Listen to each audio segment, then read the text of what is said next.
اللہ سے دعا کرتے رہیے، انشاءاللہ اللہ تعالیٰ کو نکال دیں گے ان حالات سے. کچھ پریشان نہ ہوئی کوئی بھی، ہمارے گھر والے عزیزوں پیارے بچوں، بس ہم اپنے فرض کو ادا کریں. السلام علیکم ورحمۃ اللہ وبرکاتہ. جی ہاں دوستو، میں احتشام نظامی قاسمی. دوستو آج 10 ستمبر 2024 ہے. دوستو ابھی ایک بہت ہی بڑی افسوسناک خبر موصول ہو رہی ہے. دوستو جیسے ہی یہ خبر میرے پاس پہنچی تو مجھے بہت ہی زیادہ تکلیف محسوس ہوئی. داعی اسلام مولانا کلیم صدیقی صاحب کے تعلق سے بھی 3 دن پہلے حرم کے اندر بیٹھ کر میں نے تمام لوگوں سے دعا کی اپیل کی تھی اور اپنے تمام ساتھیوں سے دعا کے لیے کہا تھا کہ 10 ستمبر کو ان کا فیصلہ آنا ہے. دوستو آج 10 ستمبر ہے. آج ایک بڑی حیران کن خبر یہ موصول ہوئی کہ داعی اسلام مولانا کلیم صدیقی اور ان کے رفقا تبدیلی مذہب معاملے میں لکھنؤ کی عدالت نے قصوروار قرار دے دیا. انا للہ و انا الیہ راجعون. اللہ تعالیٰ خیر و عافیت کا معاملہ فرمائے. دوستو آپ کو یہ بھی بتائیں کہ مولانا کلیم صدیقی ندوی سمیت ان کے تمام ساتھیوں کو تحویل میں لے کر جیل بھیج دیا گیا ہے. کل یعنی 11 ستمبر 2024 کو ان کی سزا کا عدالت کی جانب سے اعلان کیا جائے گا. بتایا جا رہا ہے کہ مولانا کلیم صدیقی صاحب پر جو مقدمات درج کیے گئے ہیں ان میں زیادہ سے زیادہ سزا عمر قید اور کم سے کم سزا 10 سال کی بتائی جا رہی ہے. اللہ تعالیٰ خیر و عافیت کا معاملہ کرے. ہندوستان ایک نئی تاریخ پر کھڑا ہے. اب یہ مسلمانوں کی ذمہ داری ہے کہ وہ تاریخ کا رخ کس طرح موڑ سکتے ہیں. یہ بہت افسوس ہوا کہ 14 لوگ ہیں جن کو کل سزا سنائی جائے گی.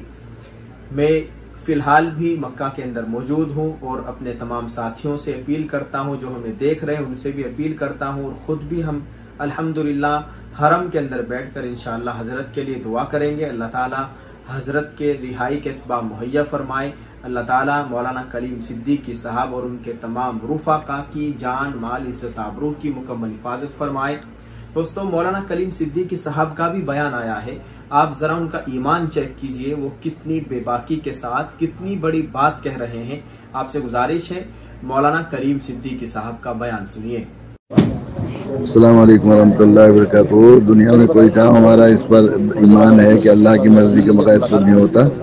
اللہ تعالیٰ جو بہت کریم ہے رحیم ہے، ساری ماؤں کو مامتا دینے والے ہیں، ان کی طرف سے جو فیصلہ چاہے ہمیں سمجھ میں نہ آئے لیکن اس میں بہت خیر ہوتی ہے. اس میں بھی ابھی اس میں کچھ چیزیں ہوں گی جس کی وجہ سے اللہ تعالیٰ نے یہ دکھایا، تو بالکل مطمئن رہیے. وہ فوض امری اللہ ہے نا ہمارے، بس انشاءاللہ اس پر اللہ سے دل لگائیے اور اللہ سے دعا کرتے رہیے. انشاءاللہ اللہ تعالیٰ کو نکال دیں گے ان حالات سے. کچھ پریشان نہ ہوئی کوئی بھی، ہمارے گھر والے عزیزوں پیارے بچوں، بس ہم اپنے فرض کو ادا کریں. اور جو چیز حضرت تھانوی نور اللہ مرقدم نے لکھا ہے کہ جو چیز غیر اختیاری ہے وہ اللہ کی طرف سے ہے، جو اللہ کی طرف سے اس میں سراسر خیر ہی ہے. بس انشاءاللہ بالکل مایوس نہ ہو، نا امید نہ ہو، پریشان نہ ہو. انشاءاللہ اللہ تعالیٰ اسباب پیدا فرمائیں گے. اللہ اس میں سے اور جو اندھیرے میں سے روشنی نکالنے والے ہیں، رات میں سے دن کو نکالنے والے ہیں، انشاءاللہ سب وہ کر لیں گے. کچھ بھی نہیں ہوگا، انشاءاللہ سب ٹھیک ہو جائے گا انشاءاللہ. ہے ٹھیک ہے جی، ٹھیک ہے جی. السلام علیکم. منیرا تم تو اللہ والی ہو، تم بالکل پریشان نہ ہونا ہے. ٹھیک ہے سب اللہ تعالیٰ فضل فرمائے گی سب. ٹھیک ہے.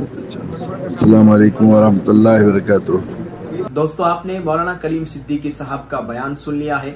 آپ ذرا ان کا ایمان چیک کیجئے، کتنے بے باکی کے ساتھ کتنے حوصلے کے ساتھ یہ بیان دے رہے ہیں. اللہ تعالیٰ ان کو اور ان کے تمام ساتھیوں کو سلامت رکھے. اللہ تعالیٰ خیر کا معاملہ فرمائے. آپ تمام حضرات سے گزارش ہے دوستو اس ویڈیو کو شیئر کریں، یہ پیغام زیادہ سے زیادہ لوگوں تک پہنچائے کہ سبھی لوگ مولانا کلیم صدیقی صاحب اور ان کے تمام ساتھیوں کے لیے دعا کریں.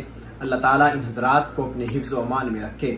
آپ اس ویڈیو کے کمنٹ میں ایک دعائیہ جملہ ضرور لکھیے گا اور اس ویڈیو کو شیئر کر دیجئے. مولانا کلیم صدیقی صاحب کی باتوں کو آپ نے سنا ہے، آپ ان کو کس طرح سے دیکھتے ہیں کمنٹ میں ضرور لکھ کر بتائیے گا. اللہ تعالیٰ ہم سب کا حامی و ناصر ہو. اللہ تعالیٰ ہمارے ملک میں امن و امان کا ماحول قائم فرمائے. آمین. السلام علیکم ورحمۃ اللہ وبرکاتہ.